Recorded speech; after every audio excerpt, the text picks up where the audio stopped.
দেখবেন স্ত্রী মানে কি বলুন তো? স্ত্রী মানে হচ্ছে অর্ধাঙ্গিনী। একটা বয়সে এসে দেখবেন স্ত্রীরা মায়ের মতো হয়ে যায়। তার স্বামী কখন ওষুধ খাবে, কখন তার স্বামী মানে আলু বেশি খাবে কি না, চিনি বেশি খাবে কি না, ঠিকমতো খাচ্ছে কি না, ঠিকমতো কী বলবো ফল খাচ্ছে কি না, সবটা সে মা যেমন ছোট্টবেলায় মানে দেখে ছেলেদের, তেমনি হয়তো স্ত্রীরাও একসময় মা হয়ে ওঠে। স্ত্রীর অপর নামই হচ্ছে মা। সবসময় যদি স্বামীরা বলে, দেখবেন স্ত্রীরা সেটা হাসি মুখে সহ্য করে নেয়, কারণ মারা যেমন সবটা হেসে নেয়, সবটা সহ্য করে নেয়, তেমনি একটা বয়সে এসে কিন্তু স্বামীদের কাছে যাই কিছু শুনুক না কেন হেসে উড়িয়ে দেয়, কারণ সেই সময়টা তার একটু বন্ধুত্ব হয়ে যায়।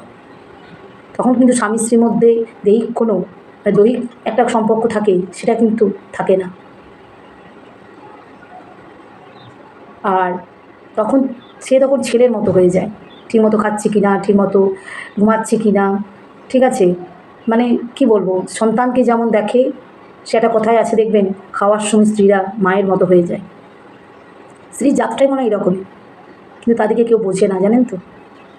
বোঝার মতো মানুষও নেই যে তারা কতটা সংসারের জন্য এবং স্বামীর জন্য করে। ভিডিওটা ভালো লাগলে একটা লাইক দেবেন।